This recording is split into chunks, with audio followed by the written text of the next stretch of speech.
Hamzah SHI MHI, dan yang saya banggakan teman-teman yang hadir pada hari ini.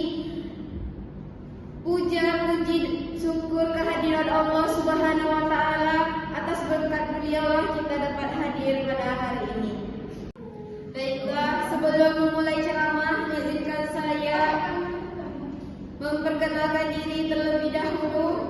Perkenalkan, nama saya Salsa Febriani. Baiklah, hadirin yang saya hormati, pada kesempatan yang berbahagia ini, izinkan saya menyampaikan ceramah dengan judul Kenakalan Remaja Antara Realita, Tantangan, dan Solusi. Sebuah tema yang sangat dekat dengan kehidupan kita, karena hampir setiap orang pernah berada di fase remaja. Fase penuh semangat, penuh rasa ingin tahu, dan penuh cerita baik, cerita yang membanggakan maupun yang ingin disimpan rapat-rapat.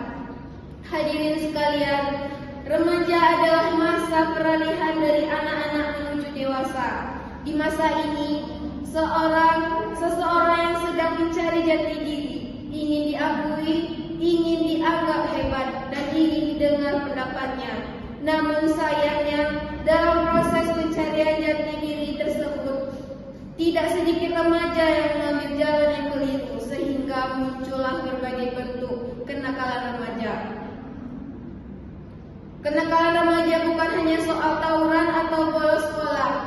Kenakalan remaja hari ini memiliki wajah yang lebih beragam, mulai dari kecanduan gawai, pergaulan bebas, berkata kasar, melawan orang tua, penyalahgunaan narkoba, hingga perilaku negatif di media sosial. Bahkan ada yang rajin update status tapi lupa update akhlak. Allah Subhanahu wa taala mengingatkan kita dalam Al-Qur'an yang berbunyi, A'udzubillahi minasyaitonir rajim. Bismillahirrahmanirrahim. Ya ayyuhallazina amanu qu anfusakum wa ahliyakum nara. Yang artinya, wahai orang-orang yang beriman, peliharalah dirimu dan keluargamu dari api neraka. Quran Surah Al-Karim ayat 6. Ayat ini menegaskan bahwa menjaga generasi muda adalah tanggung jawab bersama, bukan hanya orang tua, tetapi juga guru, lingkungan, dan masyarakat. Karena remaja tidak tumbuh di ruang hampa, mereka tumbuh di tengah pengaruh yang sangat kuat dari sekitarnya. Hadirin yang dirahmati Allah, kenakalan remaja tidak muncul secara tiba-tiba. Ada faktor yang menjadi penyebabnya. Di antaranya adalah kurangnya perhatian dan kasih sayang dari keluarga. Ketika rumah tidak lagi menjadi tempat yang nyaman untuk bercerita, remaja akan mencari tempat lain untuk didengar. Sayangnya, tempat itu tidak selalu membawa kebaikan. Faktor lain adalah pengaruh lingkungan dan teman sebaya. Remaja cenderung mengikuti kelompoknya agar tidak dianggap aneh atau ketinggalan zaman. Kalau lingkungannya baik, ia akan terbawa baik. Tapi kalau lingkungannya buruk, maka keburukan akan terasa seperti hal yang wajar. Selain itu, perkembangan teknologi juga memberikan pengaruh besar. Media sosial ibarat pisau bermata dua, bisa digunakan untuk kebaikan, tetapi juga bisa membawa dampak negatif. Tanpa pengawasan dan kontrol diri, remaja mudah terjebak dalam hal-hal yang merusak moral dan masa depan.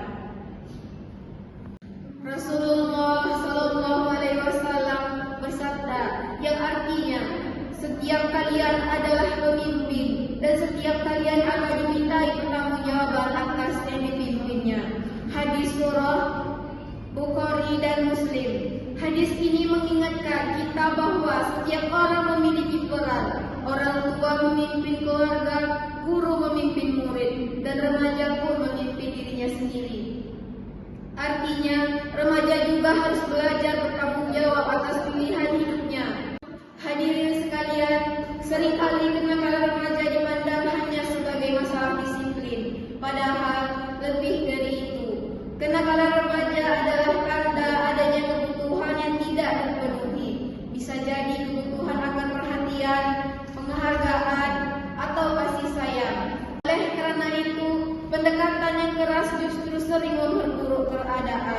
Islam mengajarkan pendekatan yang penuh hikmah, menasihati dengan kelembutan, memberi teladan, dan membangun komunikasi yang baik. Remaja tidak anti nasihat, mereka hanya ingin dihargai sebagai manusia yang sedang belajar menjadi dewasa. Hadirin yang berbahagia, solusi terhadap kenakalan remaja tidak cukup dengan larangan dan hukuman. Yang dibutuhkan adalah pembinaan, menanamkan nilai agama sejak dini, membiasakan ibadah, dan membangun akhlak mulia. Remaja yang dekat dengan Allah akan lebih kuat dalam menghadapi godaan dan tekanan lingkungan. Selain itu, remaja perlu diarahkan pada kegiatan positif. Energi besar yang dimiliki remaja harus disalurkan dengan benar.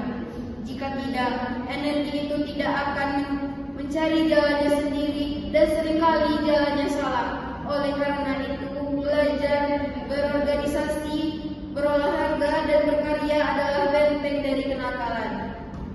Hadirin sekalian, kita juga harus berhenti memberi label negatif kepada remaja karena label buruk seringkali menjadi doa buruk. Remaja yang terus disebut nakal akan merasa percuma untuk berubah. Padahal setiap remaja memiliki potensi besar untuk menjadi baik asal diberi kesempatan dan kepercayaan. Mari kita ingat, banyak tokoh besar lahir di masa muda yang penuh kesalahan, tetapi kemudian berubah karena mendapat bimbingan dan kepercayaan. Maka tugas kita bukan menghakimi masa lalu remaja, tetapi menyiapkan masa depan mereka. Hadirin yang dirahmati Allah, sebagai penutup mari kita jadikan kenakalan remaja sebagai bahan refleksi bersama. Apakah kita sudah cukup hadir dalam kehidupan mereka? Apakah kita sudah menjadi contoh yang baik? Karena remaja lebih mudah meniru apa yang mereka lihat daripada apa yang mereka dengar.